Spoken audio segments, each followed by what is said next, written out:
Hello बच्चों, कैसे हो आप। आज हम अपनी कक्षा 4 की विषय हिंदी सप्ताह 5 की वर्कशीट हल करेंगे, जिसका उप विषय है समान अर्थ वाले शब्द, पर्यायवाची शब्द। आकाश एक 5 साल का बच्चा है। उसे प्यार से घर में गोलू कहते हैं। विद्यालय में उसे सब छोटू कहकर पुकारते हैं। उसके गली के दोस्त उसे हीरो कहते हैं। आकाश को अलग अलग नाम से पुकारा जाता है। इन सभी शब्दों को आकाश से संबोधित करने के लिए प्रयोग किया जाता है। वे शब्द जिनका अर्थ एक समान होता है समानार्थी शब्द कहलाते हैं। समानार्थी शब्दों को हम पर्यायवाची शब्द भी कहते हैं। प्रश्न 1, चित्र देखकर उचित समान अर्थ वाले शब्द छांटकर लिखिए। तो बच्चों, इस प्रश्न में आपको कुछ चित्र दिए गए हैं और उसके समानार्थी या पर्यायवाची शब्द छांटकर हमको लिखने हैं। पहला पवन, तो पवन का हम लिखेंगे हवा।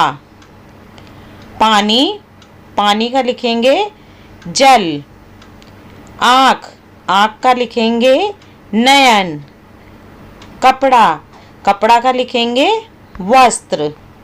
चलिए आगे बढ़ते हैं। घर, घर का लिखेंगे भवन। फूल, फूल का लिखेंगे कुसुम। तो बच्चों, ये हमने इन शब्दों के पर्यायवाची शब्द या समानार्थी शब्द लिखे हैं। चलिए आगे बढ़ते हैं। प्रश्न 2, दिए गए समान अर्थ वाले शब्दों के जोड़े बनाइए और उन्हें लिखिए। तो चलिए बच्चों, यहाँ पर जो शब्द दिए गए हैं उनमें से समान अर्थ वाले शब्दों को ढूंढते हैं और उनके जोड़े बनाते हैं। हाथ, हाथ का क्या होगा हस्त। बाल, बाल का क्या लिखेंगे केश। आकाश, आकाश का क्या होगा आसमान। पक्षी, पक्षी का पंछी। जंगल, जंगल का वन। चलिए आगे बढ़ते हैं।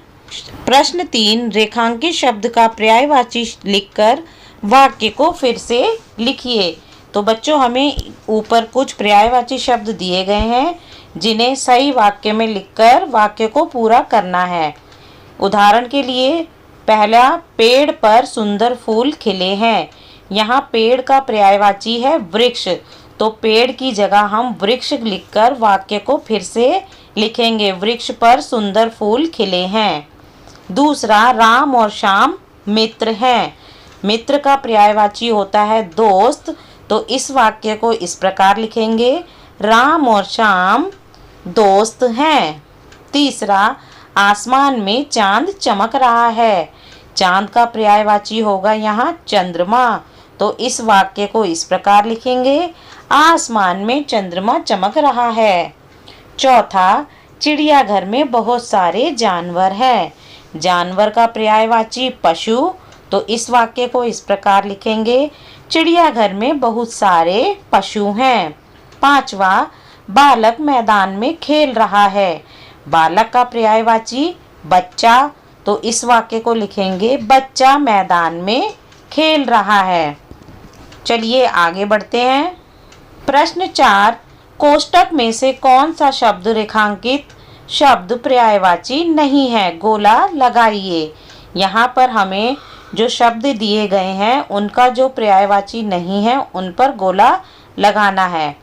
पहला, हमें अपनी धरती को साफ रखना चाहिए। इसके सामने कमल और भूमि दिया हुआ है, तो धरती का पर्यायवाची है भूमि। कमल धरती का पर्यायवाची नहीं है, तो कमल पर गोला लगाएंगे। दूसरा, बादल अलग अलग आकार के होते हैं। बादल का पर्यायवाची है मेघ, तो यहाँ पर वृक्ष बादल का पर्यायवाची नहीं है, तो वृक्ष पर गोला लगाएंगे। चौथा, मुझे रात में घूमना पसंद है। रात का पर्यायवाची होता है रात्रि, तो यहाँ पर दिवस रात का पर्यायवाची नहीं है, तो दिवस पर गोला लगाएंगे। चौथा, मुझे किताब पढ़ना आता है। किताब का पर्यायवाची होता है पुस्तक, तो यहाँ पर सुमन किताब का पर्यायवाची नहीं है, तो हम सुमन पर गोला लगाएंगे। चलिए आगे बढ़ते हैं। बच्चों, अब आपको भी कुछ काम करना है। आपको प्रतिदिन 2-3 शब्दों के पर्यायवाची ढूंढकर लिखने हैं और आपकी जो रिमझिम की किताब है उसमें से भी पर्यायवाची शब्द ढूंढो और उनके वाक्य बनाओ। तो बच्चों, ये वर्कशीट यहाँ कंप्लीट होती है। अगर यह वीडियो आपको अच्छी लगी तो इसे लाइक एंड शेयर ज़रूर करें। अन्य विषयों पर बने हमारे लेटेस्ट वीडियोस को देखने के लिए चैनल को सब्सक्राइब करना ना भूलें और देखते रहिए हमारा channel knowledge kingdom. Thank you.